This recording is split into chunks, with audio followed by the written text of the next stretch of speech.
Hey everyone, Cole Caparoon here. Today we're going to take a look at the brand new M2 Max MacBook Pro that just came out. And we're going to answer the question, is this a good machine for music production? A little bit of a warning that I got to give before we get through all the way through this video, because there's some things you want to really watch out for if you're going to buy this for your music production. We're going to compare this to the M1 Max Mac Studio and the original M1 MacBook Pro. Let's get into it.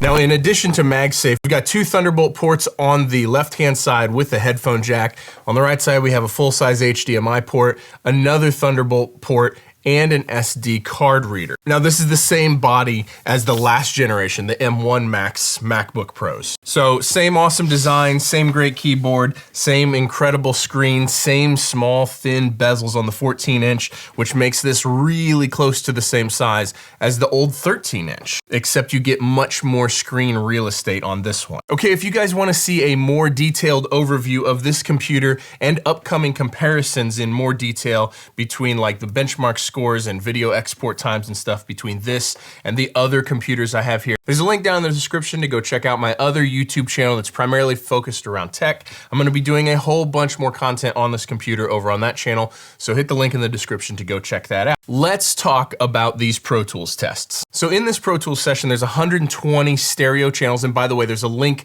down in the description to download this Pro Tools session, so you can open it up on your system and see how it compares to how these numbers compare to your computer that you're running right now. Hopefully it'll help you make a decision on whether or not it's worth upgrading. In this Pro Tools session, there's 120 stereo channels, and the plugins I have loaded on each channel is 2 EQs, 2 compressors, 2 instances of lo-fi, 2 stereo delays, and 2 stereo reverbs.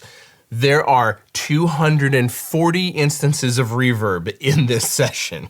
From a mixing perspective, we're pushing this way past what anyone would normally push it. And here is the results from those tests. Now, the original M1 MacBook Pro that came out, the first version of the Apple Silicon, this used about 69% of the available CPU with an available 28% sitting idle. And then we jump up to the M1 Max, which is in my Mac Studio that I've been running for almost a year now. On that computer, it ran just over 42% CPU usage with a right about 55% left idle. So huge jump in improvement between the original M1, and this would apply for the M1 Mac Minis or the M1 laptops.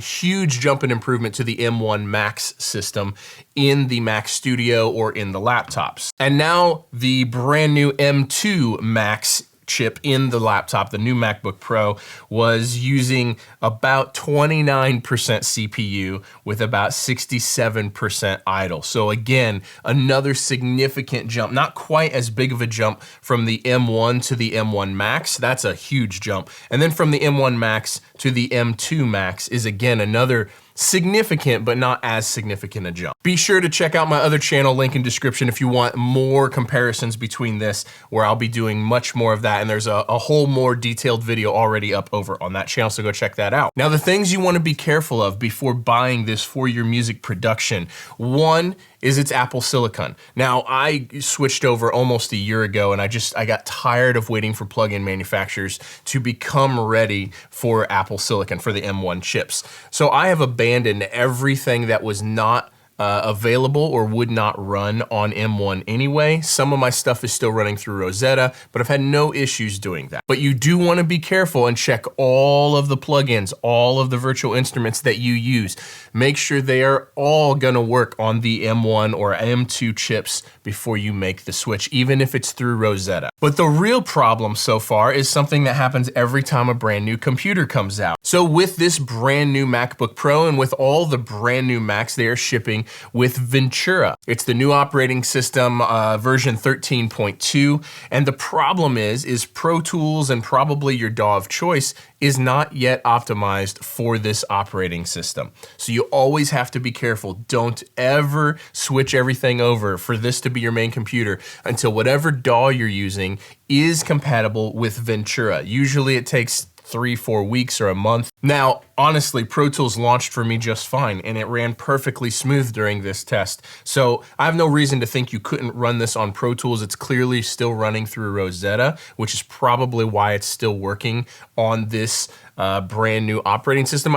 Word of warning, be careful with that, because I have done that before where I made the switch and it was really hard to go backwards, and I kind of got screwed before. Just be careful and double check everything that you use. There's links down below. They are affiliate links if you would like to pick one of these up. There's 2 different places, Sweetwater and B&H, that you can get these from. If one's out of stock there, check the other one. If you use those links, it really helps this channel out, helps me keep making videos just like this, and I very, very much appreciate it. Thank you guys for watching. I hope this helps. I'm really pumped about this computer because it is staggeringly powerful, especially on the video side yet again. So go head over to the other channel and watch that. I'll see you guys in the next video. Peace.